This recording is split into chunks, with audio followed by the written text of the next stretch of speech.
کوئی حاکم سمجھتا ہے کہ ہم اغوا کر کے مار دھاڑ کر کے ہم ان کو یعنی اپنا بات منوائیں گے، ٹھیک ہے، اس وقت ہمارے دل میں خوف ہوگا، اور میں بھی ڈرتا ہوں، میں اللہ سبحانہ و تعالیٰ سے کم ڈرتا ہوں، پاکستان کی فوج سے زیادہ ڈرتا ہوں۔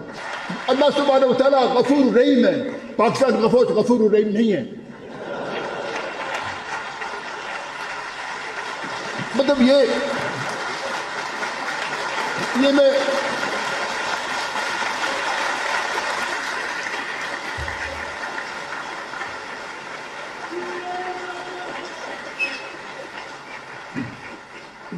اب آپ دیکھیں، جب ہم نے حکومت بنائی تو گوادر پورٹ سنگاپور اتھارٹی ایک کمپنی ہے جو سنگاپور میں رجسٹرڈ تھی۔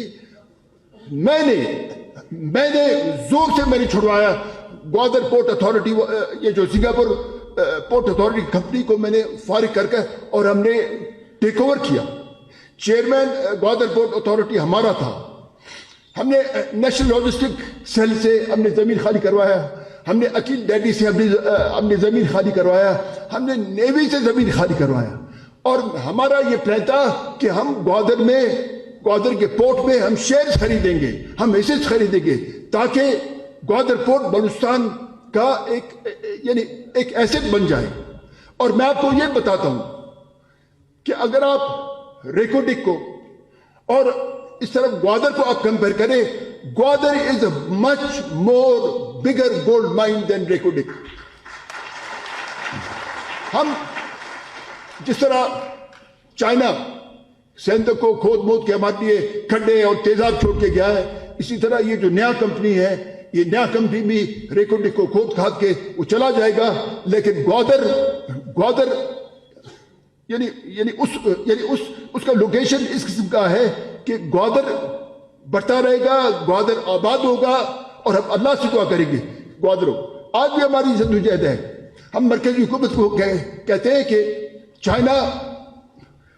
چائنا ہمارا دوست ہے، لیکن ہم نے تو چائنا کا کوئی دوستی نہیں دیکھا ہے۔ یہاں حسین واڈیرا بیٹھے ہوئے ہیں، سی پیک، میں آپ کو کہوں کہ سی پیک کا صرف سنکسر میں ایک پرائمری اسکول ہے، سی پیک کے پیسوں سے ایک پرائمری اسکول بنا ہے، باقی ہے کوئی گوادر میں کچھ، اور کچھ بھی نہیں ہے، نہ پینے کا پانی ہے، نہ کوئی اسٹیڈیم بھی انہوں نے خود بنایا۔ تو یہ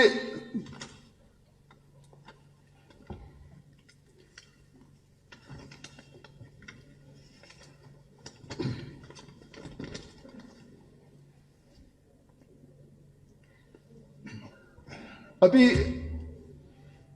جو ہم سنتے ہیں، جو ہم دیکھتے ہیں، انٹرنیشنل مانیٹری فنڈ اور ورلڈ بینک یہ دو سسٹر آرگنائزیشنز ہیں۔ اب انٹرنیشنل مانیٹری فنڈ وہ سیاسی ادارہ ہے اور ورلڈ بینک کے تھرو وہ پیسے دیتا ہے، لیکن ہم دیکھ رہے ہیں کہ آج انہوں نے پاکستان کو، یعنی کوئی اپنے منہ سے نہیں کہتا، آج میں آپ کو کہہ رہا ہوں کہ انہوں نے پاکستان کو اس طرح جکڑا ہوا ہے کہ وہ زور سے پاکستان کے نیوکلیئر ایسٹس کو نکلوانا چاہتے ہیں پاکستان سے،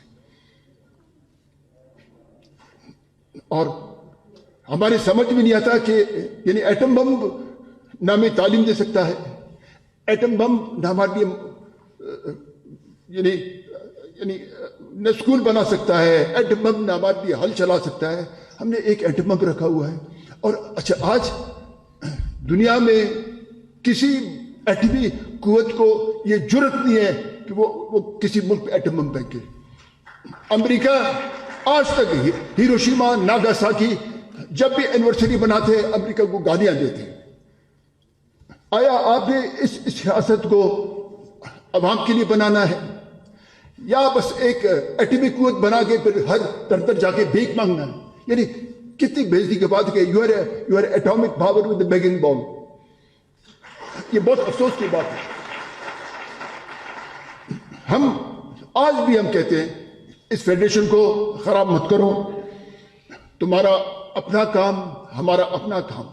ہم کہتے ہیں، میں کہتا ہوں یا ہم کہتے ہیں کہ سینٹ کے اختیارات اتنے ہونے چاہیے کہ جہاں بھی یعنی ہمیں عوام کو ضرورت پڑے سینٹ کانسٹیٹیوشنل امینڈمنٹس کا اختیار رکھتا ہو. کیونکہ پنجاب کے 170 180 سیٹیں ہمارے 18 ہیں. اچھا ہمارے 18 کا بھی کوئی پرواہ نہیں. 18 بھی تو 18 میں سے میرے خیال کو 12-13 ریگنگ کر کے وہ آتے ہیں. جس طرح ہی قاسم سوری ہمارا کوئٹہ والا ایک ہے جو 55,000 ووٹ جعلی ہے. میں گزارش کرتا ہوں سپریم کورٹ سے یا نادرا کو بند کریں, کیونکہ یہ جو 55,000 ووٹ جعلی قرار دیا گیا ہے یہ نادرا نے قرار دیا ہے. یا نادرا کو بند کریں یا اس کو ڈسکوالیفائی کریں. 5 سال گزر گئے تو یعنی کس طرح یعنی کسی پولیٹیکل ایکٹیوسٹ کے کسی پولیٹیکل ورکر کے دل پہ کیا گزرتا ہوگا کہ اس نے 3-4 مہینے اس نے محنت کیا, اس نے الیکشن کیمپین چلایا, اس کے بعد جب اس کا رزلٹ آتا ہے تو وہ گرا ہوتا ہے. اچھا پھر یہ حسین وادیرہ بیٹھا ہوا ہے, ان کے خلاف بغاوت کا مقدمہ ہے. کیا عمران نے باغیانہ باتیں نہیں کی ہیں؟ اچھا عمران کیونکہ ان کا بغل بچہ ہے, عمران کے خلاف ایک درج نہیں ہوا ہے. خالی ٹوشہ خانہ کے علاوہ عمران نے گالیاں دی پاکستان کی فوج کو. تو ہم کہتے ہیں کہ اس ریاست کو ٹھیک کرو. ہمارے جو مسنگ پرسن ہیں ان کو عدالت کے سامنے پیش کرو. ہم بالکل نہیں کہیں گے کہ ان کو رہا کرو. ہم کہتے ہیں کہ ہمارے مسنگ پرسن سب گناہگار ہیں, ان کو عدالت کے سامنے پیش کرو. اگر تم نے قتل کیا ہے ان کا قبر ہمیں دکھاؤ. اگر قبر نہیں ہے ان کی ہڈیاں ہمارے حوالے کرو. ہم خوش ہو جائیں گے.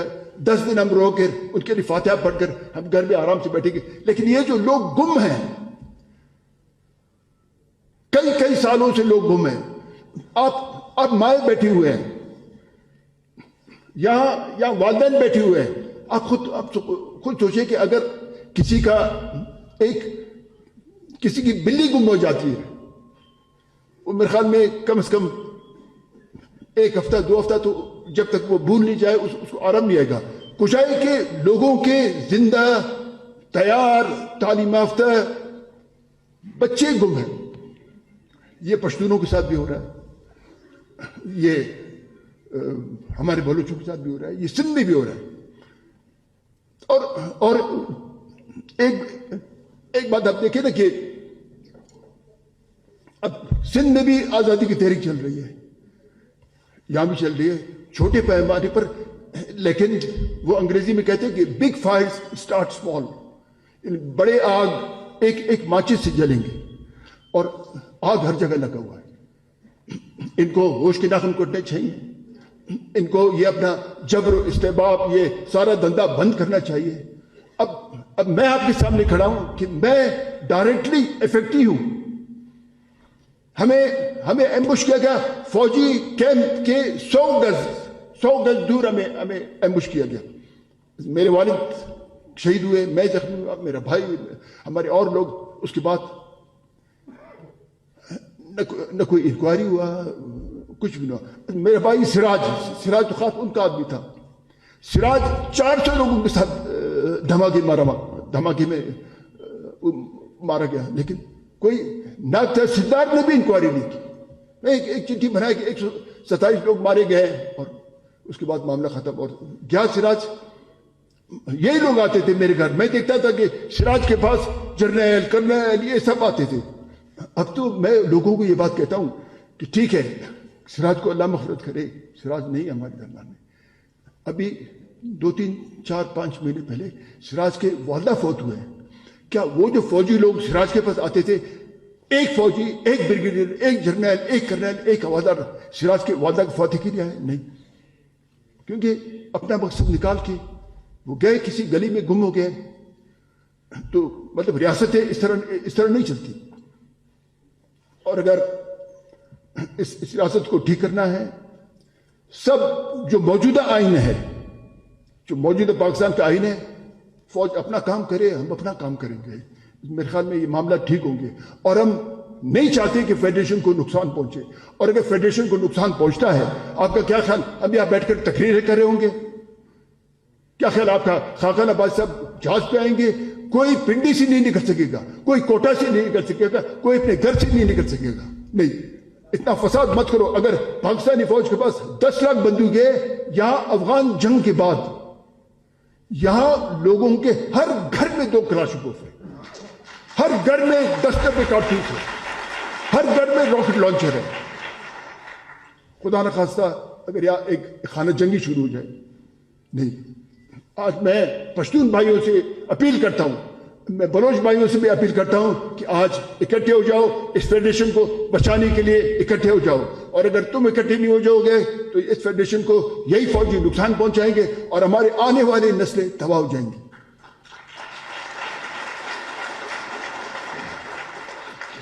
بس میں آپ سب دوستوں کا میں شکریہ ادا کرتا ہوں. لیکن جب جنرل عبد القادر بلوچ وہ جب کور کمانڈر تھے اور امیر الملک مینگل گورنر تھے تو میرے گاؤں کو بلڈوز کیا گیا، میرے گاؤں کو لوٹ مار کرایا گیا. پھر بلڈوزر، سرکاری بلڈوزر، سرکاری ڈیزل، سرکاری بلڈوزر آپریٹر کے ساتھ بالکل اس کو میرے گاؤں کو بلڈوز کیا گیا. اور اسی لیے کسی سے میں نے پوچھا، کہتے وہ تو آپ کا اپنا بلوچ ہے. تو میں نے کہا کہ ڈگری ہوتی ہے، اصلی ہو جعلی ہو، فوجی ہوتا ہے یا بلوچ ہو یا پنجابی ہو.